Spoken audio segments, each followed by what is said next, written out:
Good day, family. Welcome to another episode of the Truth and Transformation podcast with Ntozo. So, today I want to briefly speak about restoration because I feel like I'm at a period of my life where restoration has been being highlighted a lot. So, what it means for me and what I understand it to be. So, restoration for me just means that the old must be broken down so the new can be rebuilt. So everything that you had in the past, sometimes it looks messy because everything that you had in the past, you have to lose. Not necessarily everything, but in the area that you're going to experience restoration, you have to lose something. You know, all things must fall so new things can be built again. New and better things. And if you want better things, then you need to allow for the breaking down of old things, old patterns, or habits, or ways of doing things to just fall, to just be broken down, and so that the new can be built from those pieces. So what does this look like? This could look like losing people in your life, maybe losing a loved one, losing a spouse, going through divorce, going through breakups. Not only for like a spouse, but like friends. You must lose it all. Maybe losing a career, losing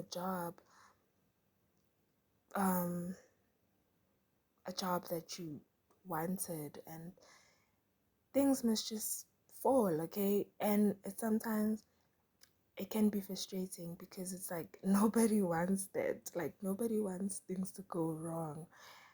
But sometimes, you know,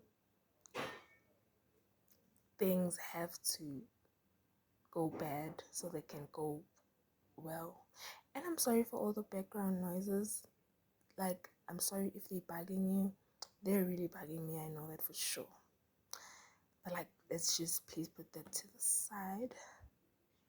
So yeah, as I was saying, you must lose it all so God can give you new things His way, teach you new things so you can build things that reflect Him.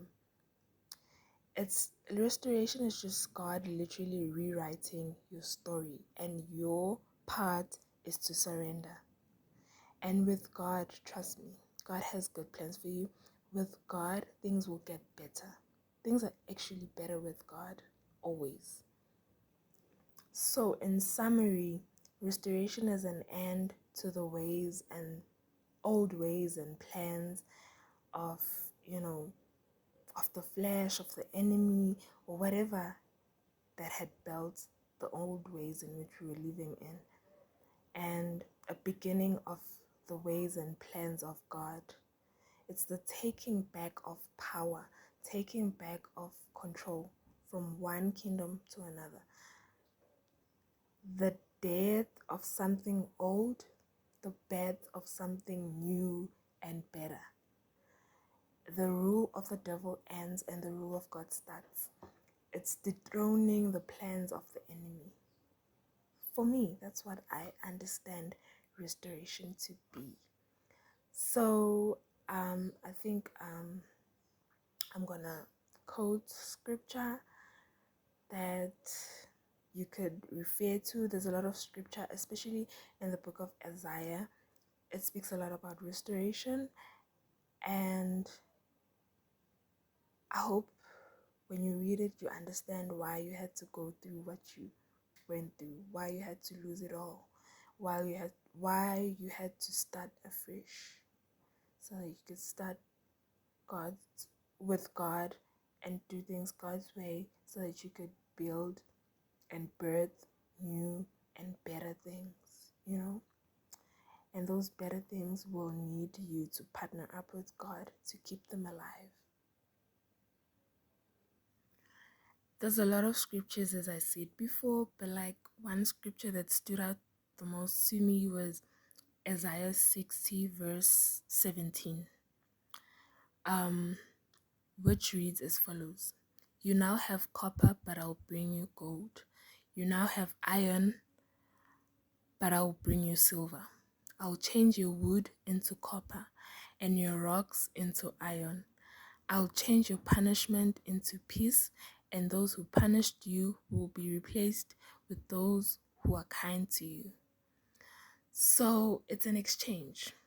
As I was saying before, it's giving the old for the new and trusting that the new will be better and fulfilling and satisfying and all things good. The new will be good because God can't do anything that is not good, you know. Everything that God does is good because He is good.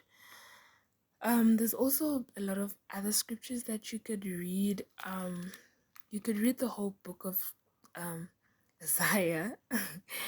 Okay, to be realistic, okay, you could just like read chapter 60 of Isaiah or chapter 61 or chapter 11 as well. Those are like my personal favorites, but there's a lot more, like especially in the book of Isaiah. If you're literally going through a season of restoration in your life, just know that Isaiah is your go-to. So I hope I think that that'll be it for today. I hope there's something that that you grasped, something that you realize, and I hope you now understand why you had to go through what you went through, and you are in a position to receive what is coming, because what is coming is better than what has left. Okay, I love you, family. I hope you enjoy the rest of your day, and goodbye till next time.